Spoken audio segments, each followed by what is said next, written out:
in advance of the panel discussion segment of today's program. These will be monitored and delivered to the moderator for discussion. Now we will go upstream to the Copland House studio for a welcome by Artistic and Executive Director, Michael Boriskin. Enjoy the show. Greetings and welcome. Thanks for joining us. I'm Michael Boriskin, the Artistic and Executive Director of Copland House, and I'm standing in the studio of Aaron Copland's longtime home, a National Historic Landmark in Westchester County, about an hour north of New York City.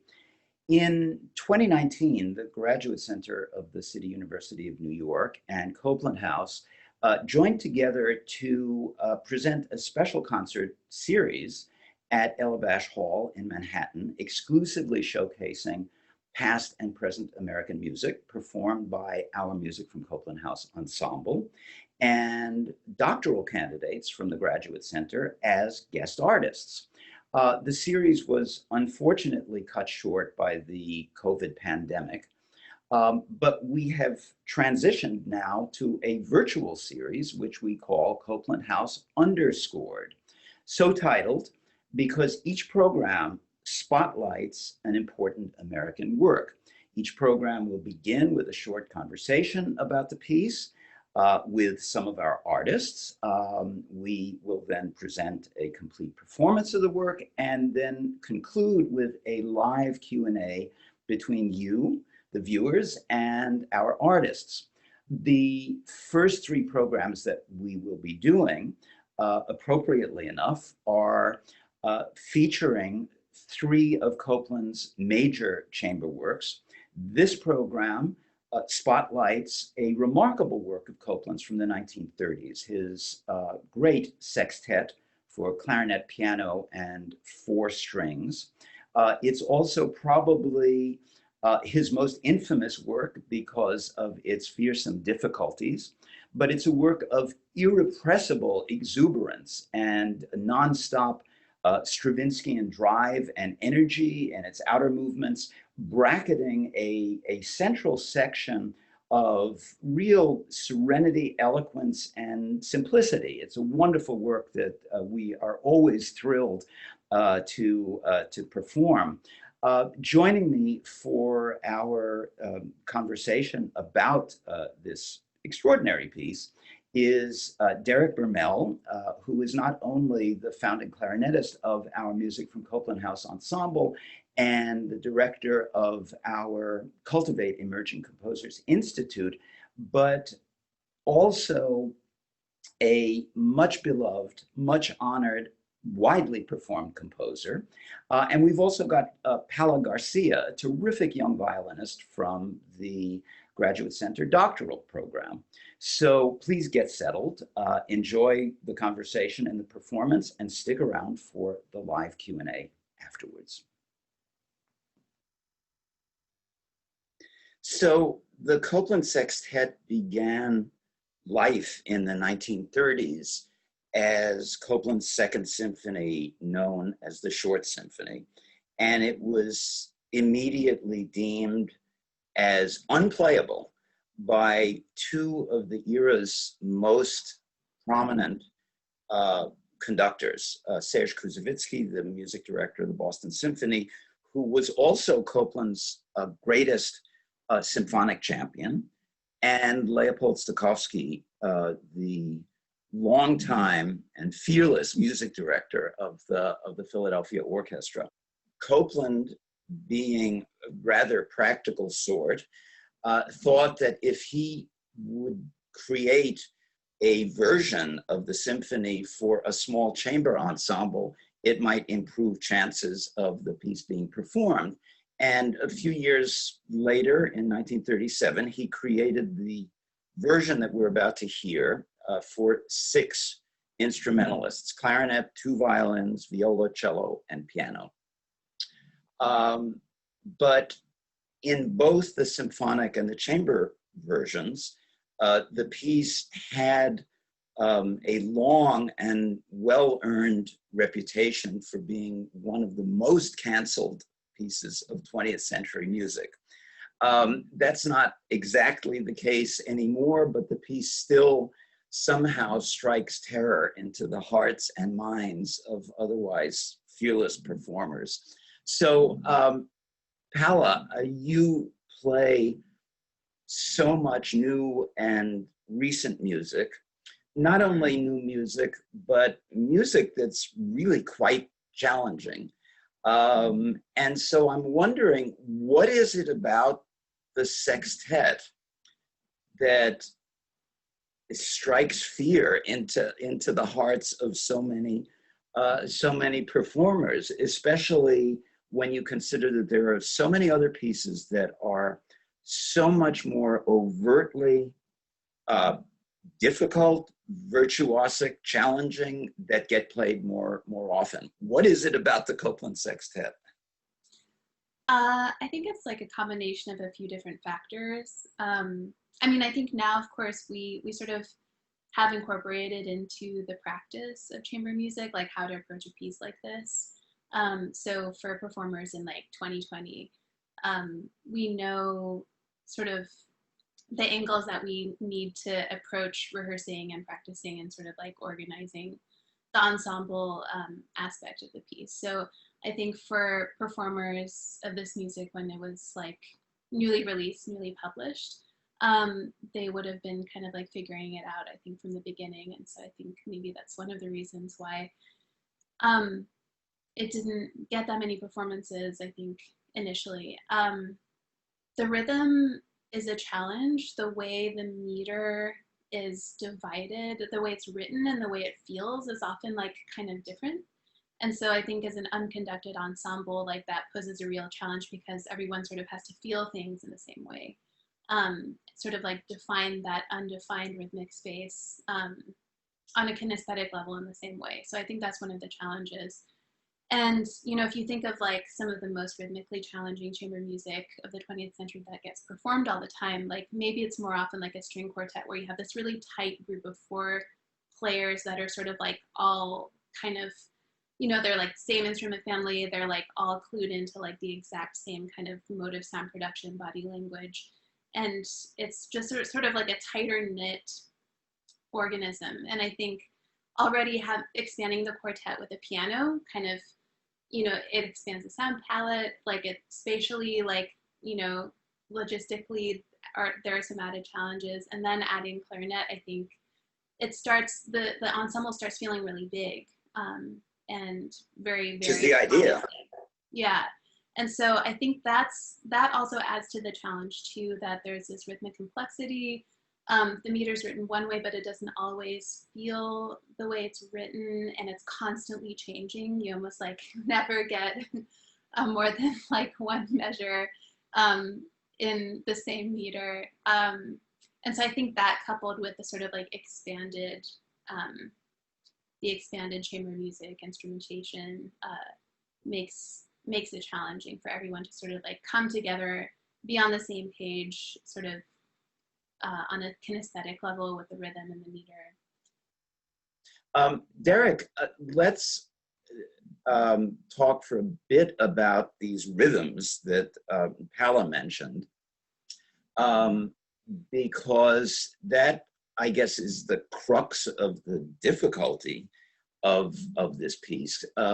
I remember reading that Copland said that he never would have thought about so many of the rhythms that are in the sextet had he not played and studied jazz, or what they viewed as jazz in the 1920s and the 1930s. Can you talk about that? I mean, you as a composer have written in so many, you know, in sort of so many different idioms, and you combine vernacular and cultivated, if we can call it that. Yeah, I actually, I hear less the jazz than influence of Latin music from many countries south of the border.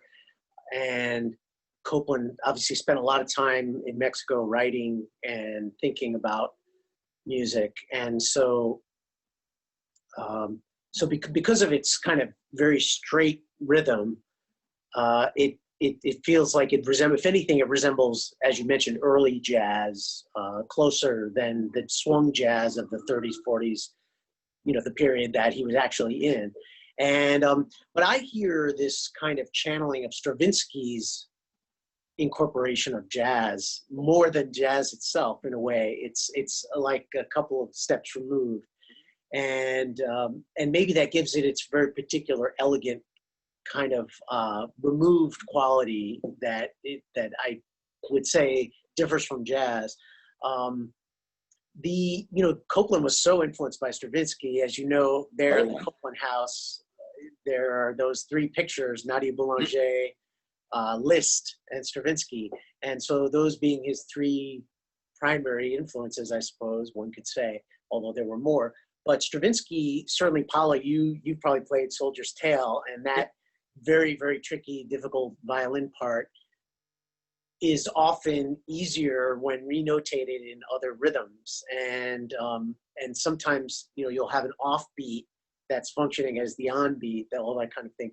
So I think Copland drew a lot of the complexities in this piece out of his study and great admiration for Stravinsky, and that may have contributed to the difficulty for the orchestras, because in a way he wrote the Short Symphony almost as a kind of chamber way of writing for orchestra, and those kinds of things that are difficult but possible in chamber music, as Paula was articulating, become almost impossible for the orchestra to do. It's just still so difficult and so often still canceled, I think, as an orchestra piece, or just simply not programmed at all. So, but the sextet itself really, it transcends that difficulty, I think, and allows, but with enough rehearsal, I suppose, and allows chamber music to really bloom in a way that the orchestral version is just, it's so delicate and fragile and treacherous that it often just allows you to see the seams in a way that you don't really want to in the orchestra. Yeah. The treatment of the rhythm really, it's, Paula had suggested this a bit, that it kind of gets away from the larger beats and starts to focus on the smaller groupings of notes. I mean, is that kind of a jazz approach where you kind of redivide groups of smaller notes, even if you're within a beat, as Paula said, instead of, let's say, a straight four beats per measure?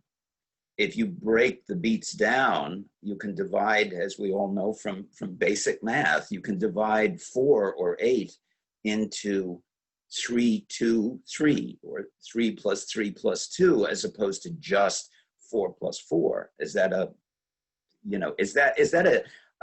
kind of jazz thing that creates that sort of quirky, somewhat off-kilter kind of syncopated energy? It's possible. I mean, I think of jazz, usually jazz deals with cycles. And so in the way that we think, I mean, Duke Ellington hated the word jazz and didn't want anyone to use it for describing his compositions. So I suppose we all have to be careful with the word jazz anyway, because it encompasses so many different kinds of aesthetics. But that's of course the way Copland viewed this. And as you said, I mean, this was a jazz from a different era. And it was from the perspective of concert composers viewing jazz. Yeah, I mean, I hear the Latin rhythms so much more, the kind of accents. And I think Copland, in a way, was more comfortable with Latin rhythms than he was with the rhythms in jazz. Although, of course, those would come to be combined anyway once you got to Dizzy Gillespie and Horace Silver and all those folks and then when Brazilian music came through strongly in the 60s and 70s. I think that, the great jazz artists that we think of today, their language had a whole other kind of complexity. But certainly when you talk about cellular repetition of motives, that occurs in Copland. And in a way that's very Beethovenian, I think. There's these kinds of small motives that recur throughout the piece and are transformed. But still, I hear the Latin rhythm so much more in that first and third movement of the sextet. I hear it so much more than I hear jazz. I think Copland was always a little uncomfortable with jazz, to tell you the truth. With swung rhythms, he didn't really know how to deal with them. I think of the clarinet concerto, which of course I played many times, and you know, it just doesn't quite swing, even though it was written for Benny Goodman. It's very formal, and in a way, like Copland himself. Exactly. Exactly. Anyway, we're gonna hear our performance of this piece. Music from Copland House, playing this from Elabash Hall at the Graduate Center of the City University of New York.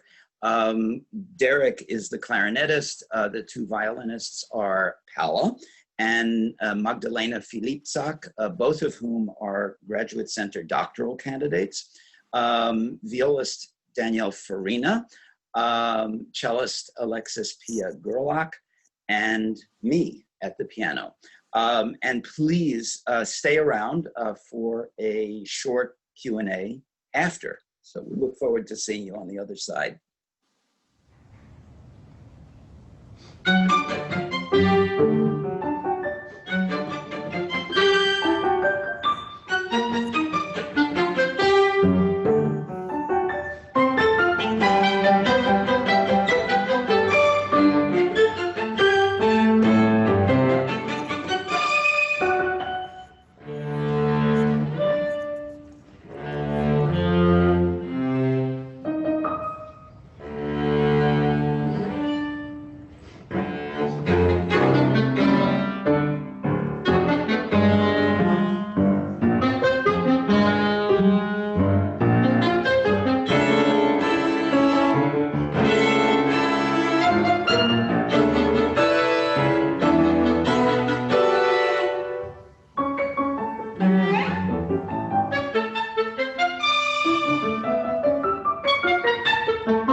Ah, and there we are.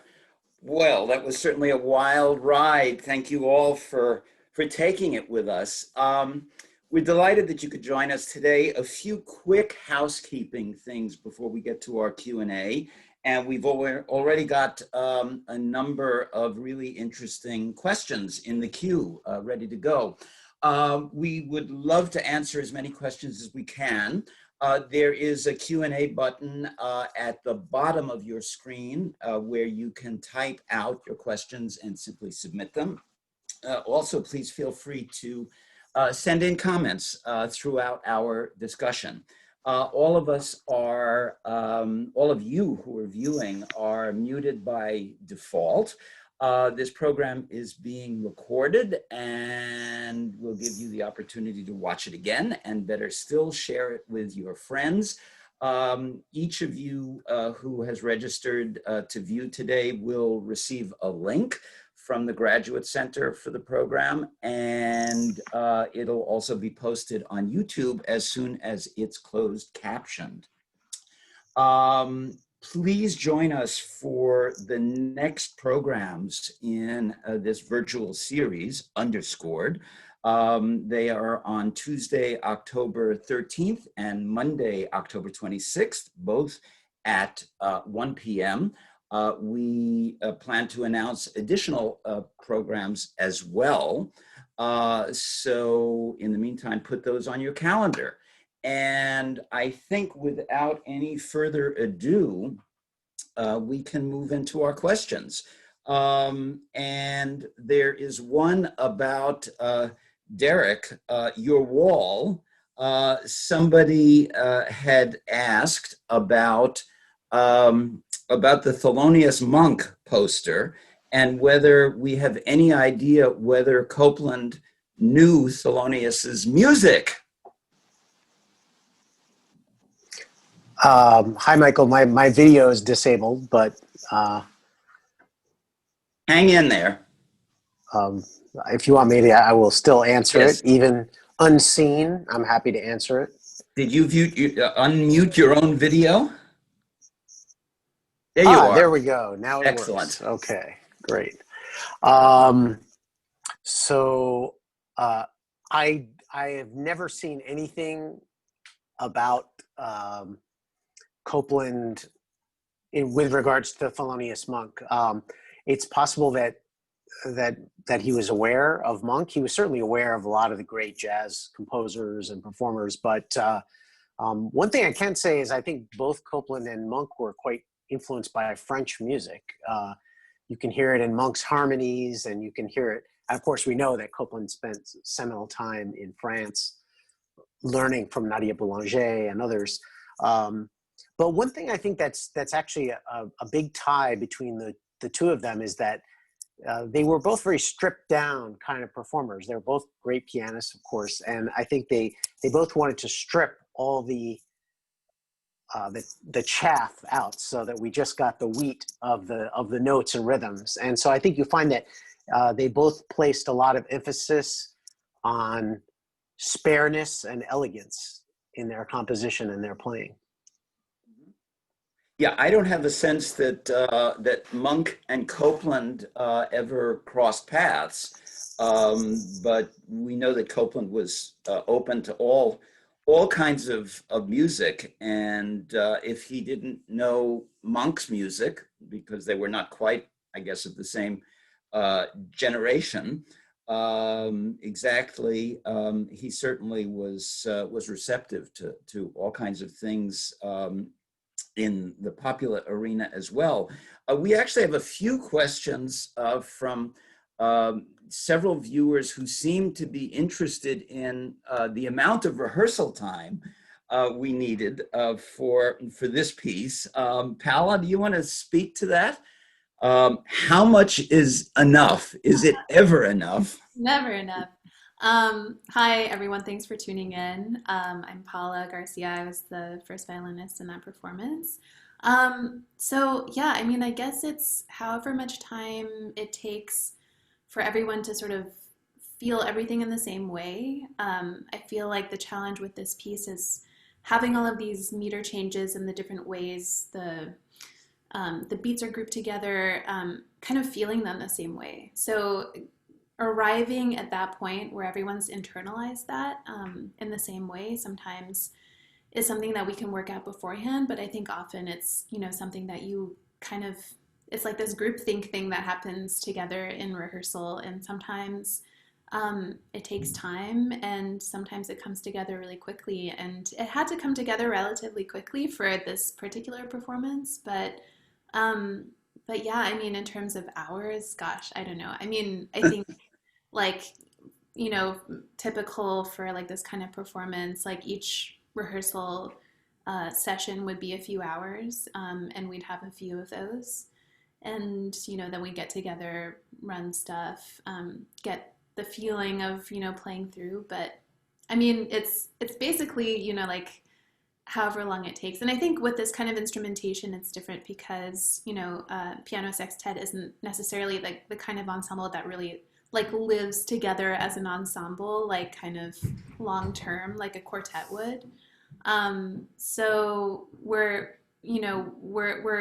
working through a lot of stuff as new colleagues too. We've all played together before, but I think in this particular formation, it takes a little bit of time to settle into, which might contribute to some of the challenge of like putting this work together and its reputation.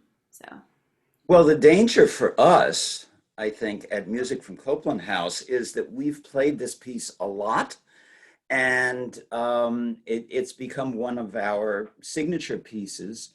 And for us, we need to take care that we don't take it for granted at this point. I don't know how you both feel about it.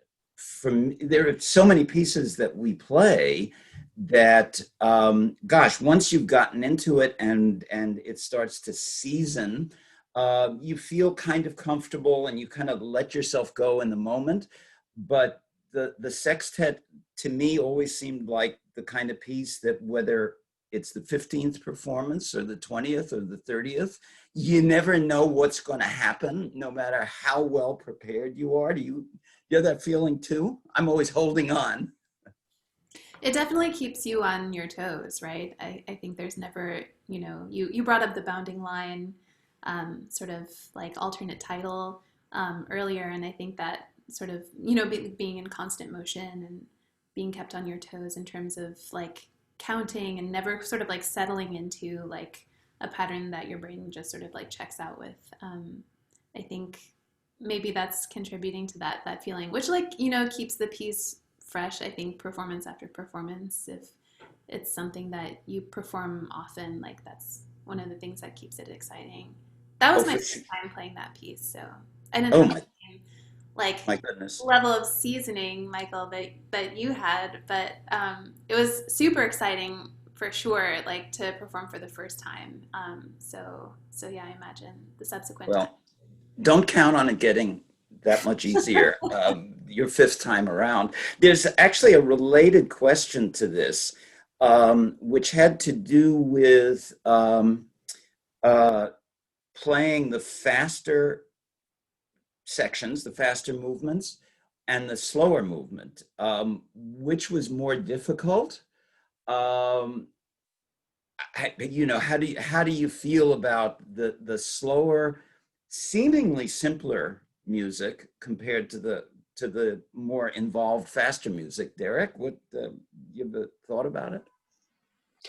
Well, I think it's like with any work of art, when one parameter comes to the fore, then it magnifies or diminishes other parameters. So when you play a work that's slower, suddenly the tuning, the harmony, the nuance sometimes comes into much greater relief for the audience. Whereas when you're kind of chugging along, it's not that stuff doesn't matter; it does, but but maybe there's less emphasis placed on that and more emphasis placed on the rhythm and the angularity and getting phrases sounding together and punchy, those kinds of things. So I think that it's hard to really say which requires more rehearsal, because to play something that's slow, then you start to really think about these other aspects, these other parameters that come into much greater relief, and so you want to spend more time on those kinds of things. It's that kind of thing. Well, to me, there's almost nothing in Copland that's easy, and I sort of feel the same way about Mozart. The faster things obviously have physical challenges that require, really arduous practicing, but and integration with the ensemble, but the things that are, as you said, Derek, much more stripped down, often in the slower passages or movements of the piece, where there are very, very few notes happening at the same time. Everything is completely exposed at that point, and any one note that's out of place, you hear it. And so, I don't find too many places anywhere in anything that Copland has written where you can just sort of sit back and let it happen, because you're either sort of really into the notes to simply play them, or you're just so carefully trying to control the notes, the few notes that are there. There was, we got tons of questions here, which we're just not going to get to all of them. Apologies to the ones that we don't get to. But there was one question about, which is kind of interesting. We could have a whole other conversation about it, but if we can maybe try to briefly answer it. Do you have to feel and be aware of the motor memory patterns of each other?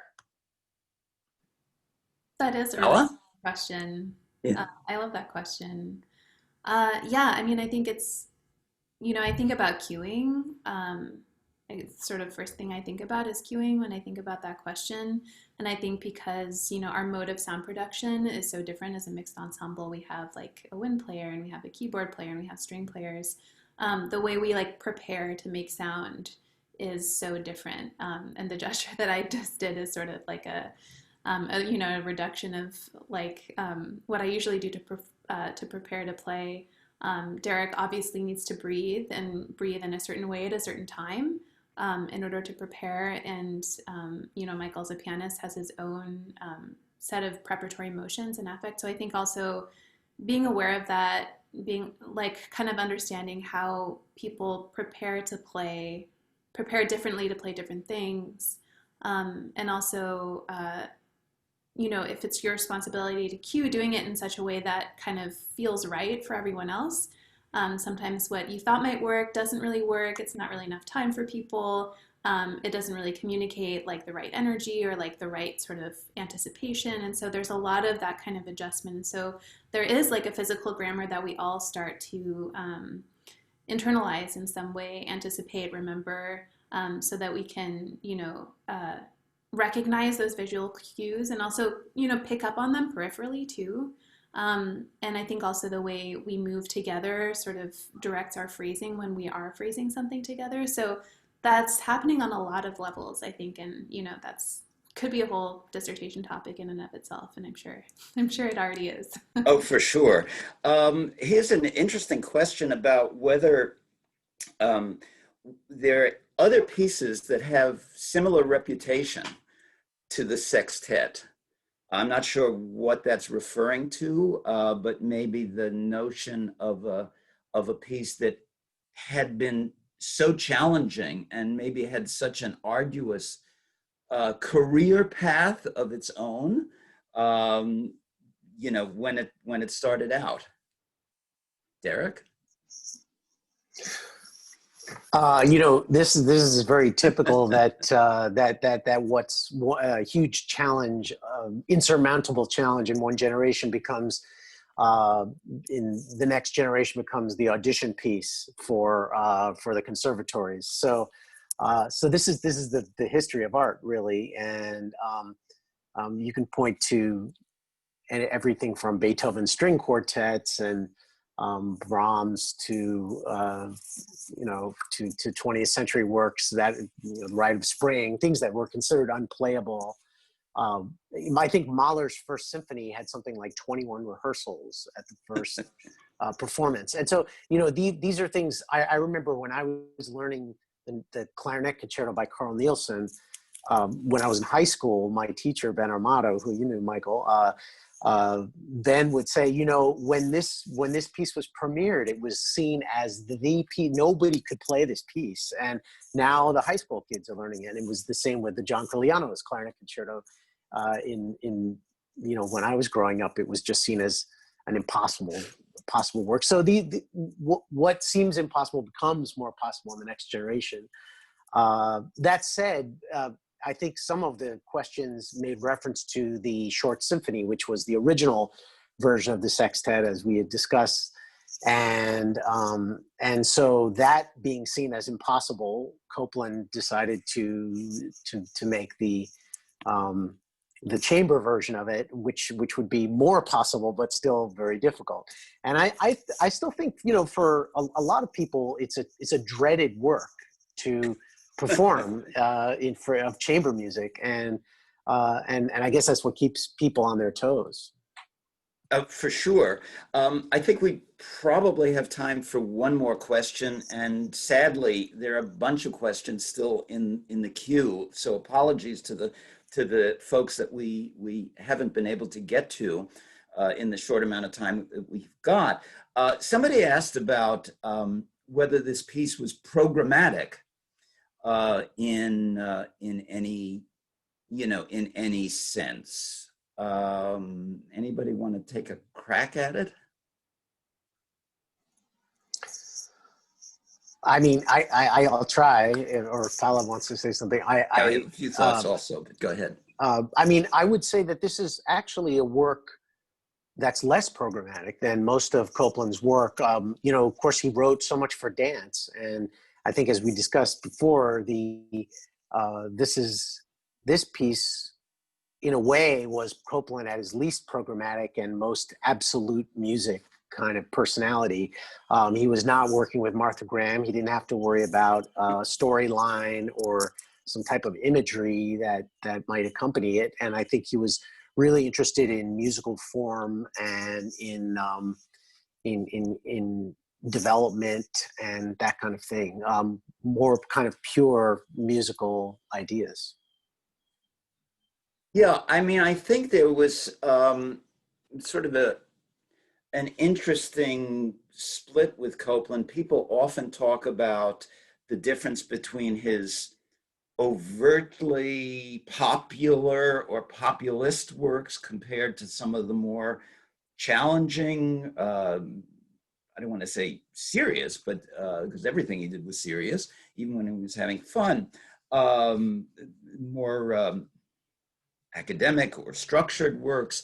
I think there's more of a dichotomy between his programmatic works with appropriately suggestive titles like Billy the Kid, Lincoln Portrait, Appalachian Spring, as you said, Martha Graham, and pieces that were really intentionally abstract and all about the music. Piano Sonata, Variations, Sextet or Short Symphony.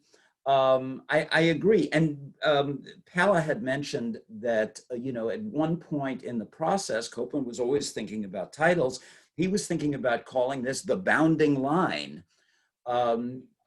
undoubtedly to suggest the sort of effervescent, buoyant nature of the piece. But even that, he felt was too suggestive.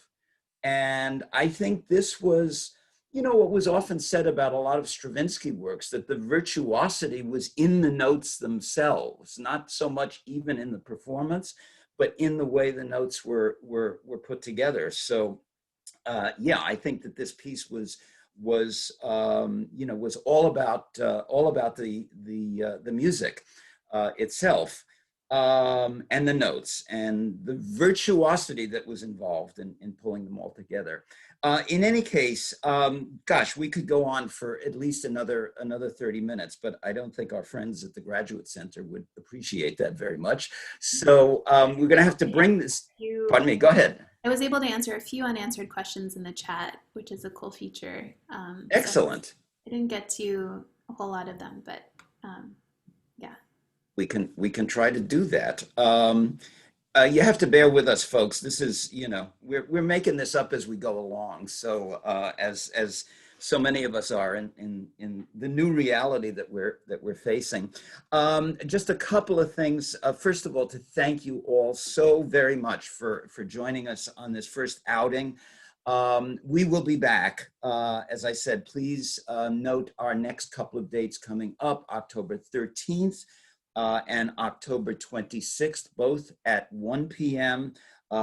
We are starting our Underscored series, appropriately enough, with 3 works of Copland. On October 13th, we're doing the Violin Sonata, which is a lyrical, elegant, homespun work, which doesn't get played nearly as much as it should.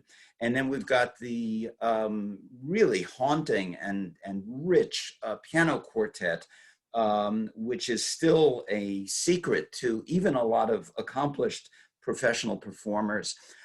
You will all be receiving a very short survey, which we encourage you to fill out. It'll help guide us as we move forward on this. As I say, we're really improvising here with all of this. For those of you who want more information about Copland House, please go to www.coplandhouse.org. It is the website of Copland House and tells you everything that we've got going over there. And we want also to thank 2 really important people at the Graduate Center, without whom we absolutely wouldn't be able to do this. They were tireless workers. Ariana Durando and Marielle Villery, who you saw at the outset. And we also have to thank a heroic colleague at Copland House, Ian Murdoch, our operations and artistic administrator. We really would not be able to do this without him. So thank you so much. And we look forward to seeing you on October 13th. And thanks for joining us. Till next time. Thank you. Bye.